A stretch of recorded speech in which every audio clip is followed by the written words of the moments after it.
Assalamualaikum warahmatullahi wabarakatuh. Perkenalkan, nama saya Ahmad Muflul Wafa dari kelompok 5 akan menyampaikan tentang perubahan-perubahan setelah menikah dan peran dan tanggung jawab suami istri.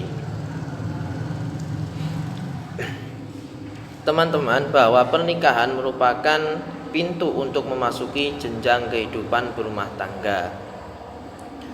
Perubahan setelah menikah pasti berbeda dengan kehidupan sebelum berumah tangga. Kehidupan setelah pernikahan akan mempunyai konsekuensi moral, sosial, dan ekonomi yang nantinya akan melahirkan peran dan tanggung jawab sebagai suami istri. Peran yang diemban pasca pernikahan terasa berat jika tidak didahului dengan persiapan mental dan finansial yang cukup. Problematika yang dihadapi adalah ketika masa pacaran, masa tunangan antara pasangan hanya menunjukkan sikap atau perilaku yang baik di depan pasangannya dan sebisa mungkin menutupi kekurangan atau sesuatu yang dianggap jelek oleh pasangan tersebut, yang nantinya akan melahirkan konflik setelah pernikahan. Juga ketika masa pacaran atau tunangan, seseorang hanya mengimajinasikan kehidupan rumah tangga dengan sesuatu yang indah, menyenangkan, segalanya mudah diraih. Contohnya ketika teman-teman belajar di pondok pesantren, belajar kitab Qurratul Uyun, Uqudul Lujen, Fathul Izar, dan lain-lain, maka di dalam kitab Qurratul Uyun atau di Uqudul Lujen tentang faslun fi fadhailin nikah atau dan sebagainya yang akan menjadi suatu pandangan bahwa nikah itu nantinya akan enak dan lain-lain. Saya contohkan di dalam kitab Uqudul Lujen. Faqala sallallahu alaihi wasallam, idza shallatil mar'ah khamsaha wa shamat syahraha wa hafizat farjaha wa ata'at zawjaha qila laha udkhulil jannah min ayyi abwabil jannah syi'ti. Dalam hadis tersebut diterangkan bahwa perempuan sangat mudah untuk secara lafaz mudah untuk masuk ke surga dengan syarat sholat 5 waktu maksudnya, terus puasa Ramadan, taat kepada suaminya, menjaga farjinya, maka dia akan diberi keleluasaan oleh Allah untuk masuk ke surga dari pintu yang ia mau. Lalu perubahan setelah menikah, yang pertama adanya perubahan status. Perubahan status ini ada status dari jomblo menjadi kawin, status suami menjadi statusnya menjadi suami dan istri. Nantinya ada perubahan komposisi dalam keluarga menyesuaikan tradisi masing-masing pasangan, yang dimana sebelum menikah Anda adalah anak dari ayah Anda, lalu setelah menikah Anda adalah menantu bagi mertua Anda. Yang keempat adalah dibatasi dengan norma-norma agama dan nilai-nilai yang hidup di masyarakat. Yang kedua adanya perubahan peran. Yang pertama adalah berbagi rasa suka dan duka, memahami peran, fungsi, kedudukan dalam masyarakat, terus ada profesi, saling mendukung, berbagi peran pada konteks tertentu. Yang kedua adalah memposisikan istri sebagai ibu, teman, dan kekasih. Demikian pula menempatkan suami sebaliknya. Yang ketiga adalah menjadikan suami atau istri menjadi teman diskusi, bermusyawarah dan saling mengisi dalam proses tersebut. Setelahnya ada perubahan tanggung jawab setelah menikah. Yang pertama adalah tanggung jawab atas keluarganya sendiri. Suami bertanggung jawab atas nafkah istri, terus anak-anaknya, dan istri harus bertanggung jawab atas nafkah yang diberikan oleh suami, harus bertanggung jawab kepada keluarganya dengan cara taat, menjaga farjinya dan lain-lain. Yang kedua adalah bertanggung jawab dalam kebutuhan ekonomi atas keluarganya. Jadi seorang suami harus bertanggung jawab dalam kebutuhan ekonomi keluarganya, dari nafkah, dari menyekolahkan anak-anaknya dan lain-lain. Terus adanya tanggung jawab atas pengambilan keputusan dalam lingkup keluarganya. Ketika sebelum menikah yang menjadi pengambil keputusan adalah ayahnya, dan setelah menikah yang menjadi pengambil keputusan adalah suami dan istri melalui musyawarah. Dan juga selanjutnya yaitu kita masuk kepada poin ketiga dan poin keempat. Poin ketiga ini tentang manajemen keuangan keluarga, dan poin keempat ialah reproduksi sehat di dalam keluarga. Pertama kita masuk kepada poin ketiga, manajemen keuangan keluarga. Ini sangat menarik karena ini sangat penting untuk kita ketahui, baik bagi orang yang sudah menikah maupun yang mau menuju ke jenjang pernikahan, bahwa manajemen keuangan keluarga ini merupakan sesuatu yang krusial, yang sangat penting kita ketahui, sehingga diharapkan ketika menjalankan kehidupan berumah tangga, kita bisa memanage atau mengatur, mengontrol uang yang ada di dalam keluarga kita sendiri. Di dalam buku Profesor Mufidah itu dijelaskan beberapa aspek yang mempengaruhi tentang manajemen keuangan dalam keluarga ini. Yang pertama yaitu sumber dan besarnya pendapatan keluarga. Sumber dan besarnya pendapatan keluarga ini yaitu kita melihat kepada pertama sumber itu, sumbernya dari mana. Nah, dari mana seharusnya dan sebisa mungkin di dalam Islam kan kita harus mendapatkan sesuatu atau harta itu dengan cara yang baik atau dengan harta yang halal.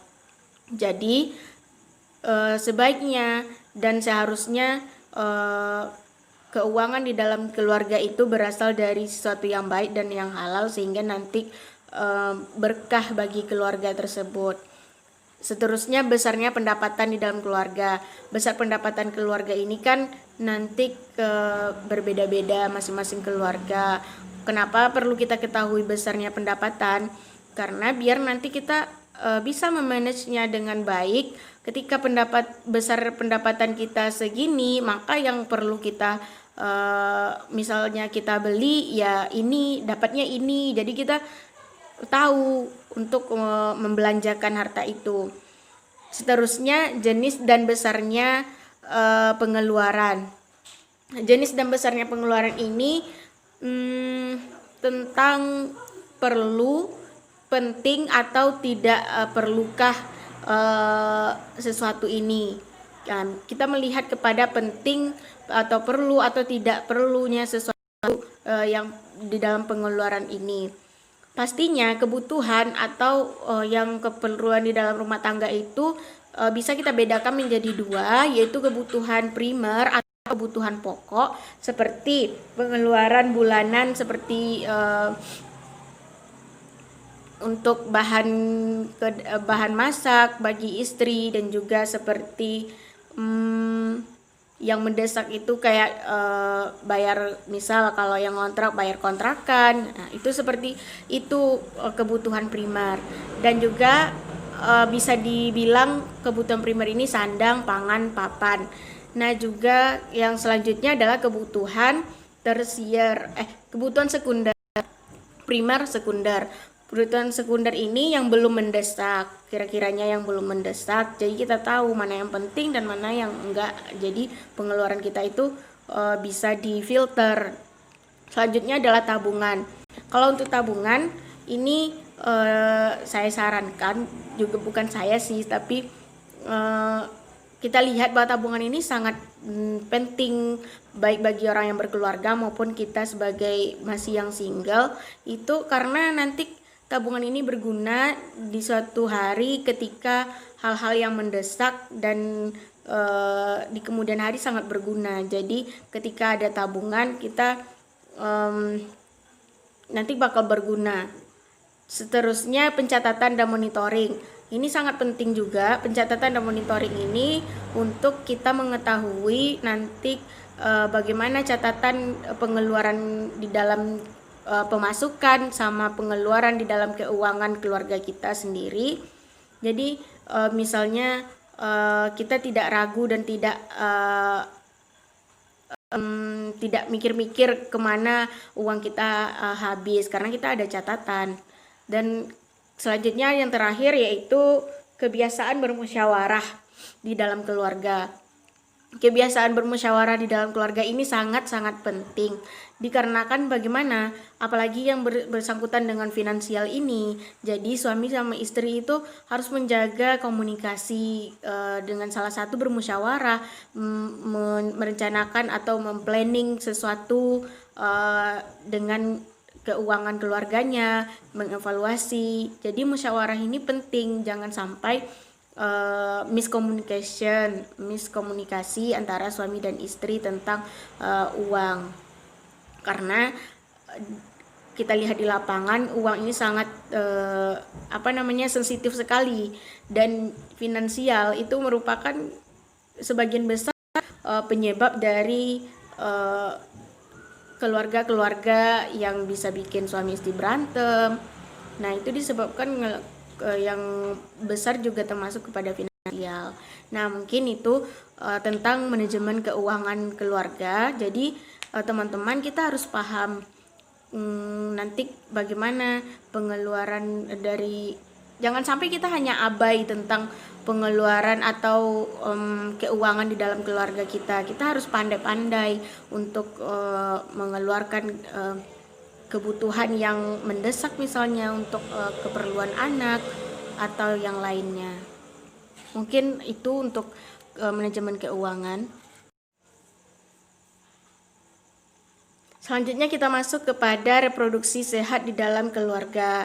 Jadi reproduksi sehat dalam keluarga ini perlu kita ketahui dulu bahwa pada tanggal 4 sampai 15 September di tahun 1995 di Beijing dilaksanakan konferensi dunia keempat tentang perempuan. Nah, di dalam forum itu yang sangat menyita waktu paling lama ialah tentang kesehatan reproduksi. Nah, di dalam dokumen Beijing itu didefinisikan bahwa kesehatan reproduksi itu adalah kesejahteraan fisik, mental, dan keadaan sosial. Dan ternyata itu juga termasuk ke reproduksi sehat. Reproduksi sehat itu bukan hanya tentang pencegahan atau kelemahan yang terkait tentang alat-alat reproduksi. Lebih dari itu ternyata. Nah, yang menjadi tolak ukur di dalam Millennial Development Goals itu menjadi tolak ukurnya yang harus dicapai pada saat itu ialah yang pertama, mengurangi tingkat kematian di anak, seterusnya mengurangi tingkat kematian anak di bawah usia 5 tahun, dan meningkatkan kesehatan ibu, mengurangi rasio kematian 75% dari penyebab melahirkan dan memerangi HIV dan AIDS. Perlu kita ketahui bahwa kesehatan reproduksi sehat di dalam keluarga itu sangat penting. Karena kenapa? Karena di dalam keluarga inilah nanti akan dibentuk kesehatan mental, fisik, apalagi seorang anak akan mendapatkan pendidikan atau kesehatan mental fisiknya itu dari keluarganya sendiri, sehingga nanti jangan sampai ada gangguan terhadap anak. Jadi dari hal-hal tersebut, reproduksi ini juga memiliki hak-haknya. Adapun di dalam buku Prof. Mufidah, hak-hak yang harus reproduksi dapatkan itu adalah hak mendapatkan pelayanan kesehatan sesuai dengan kebutuhan. Seterusnya, hak mendapatkan informasi dengan mengenai kesehatan reproduksi secara lengkap. Seterusnya, mendapatkan pelayanan keluarga berencana, hak mendapatkan pelayanan kesehatan yang dibutuhkan. Terus, hubungan suami istri didasari oleh sikap saling menghargai, jadi tidak dengan paksaan. Hak untuk mendapatkan informasi secara mudah mengenai penyakit menular seksual seperti HIV/AIDS. Nah, itu beberapa hak yang harus didapatkan oleh kesehatan reproduksi. Kesehatan reproduksi itu memiliki pengertian yang luas dan menyangkut kesehatan alat-alat reproduksi perempuan juga, karena perempuan ini memiliki masa-masa praproduksi, yaitu masa remaja, produksi ketika hamil, dan pasca produksi. Dimana ketika praproduksi ini, ketika perempuan masih remaja itu di dalam Islam sudah sangat dijelaskan. Nah, mungkin terlihat seperti berlebihan bagi orang-orang yang nggak mengerti bahwasanya kita dilarang ketika kita belum memiliki ikatan yang sah, kita dilarang untuk berdua-duaan dengan lawan jenis di tempat yang sepi tanpa mahram, karena itu nanti akan mengakibatkan sesuatu yang tidak baik, misalnya tentang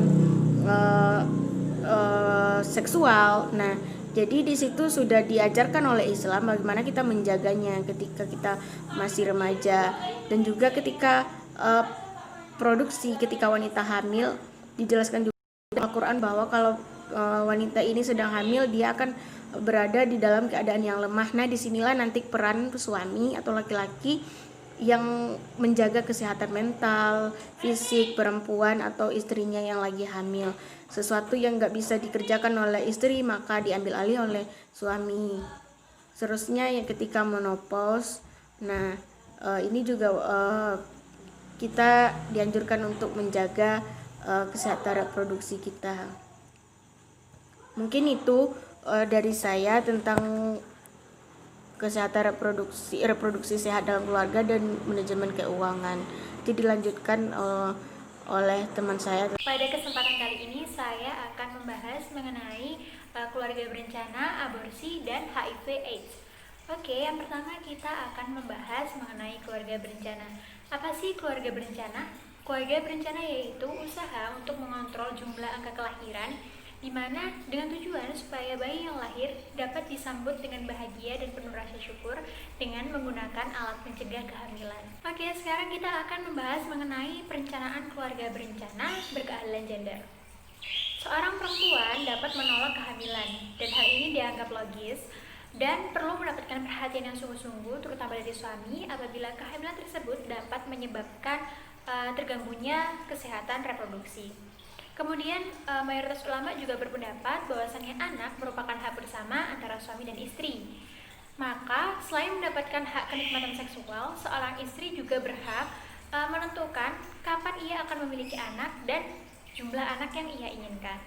Kemudian seorang istri juga berhak memilih alat kontrasepsi apa yang akan ia gunakan apabila ia mengikuti program keluarga berencana.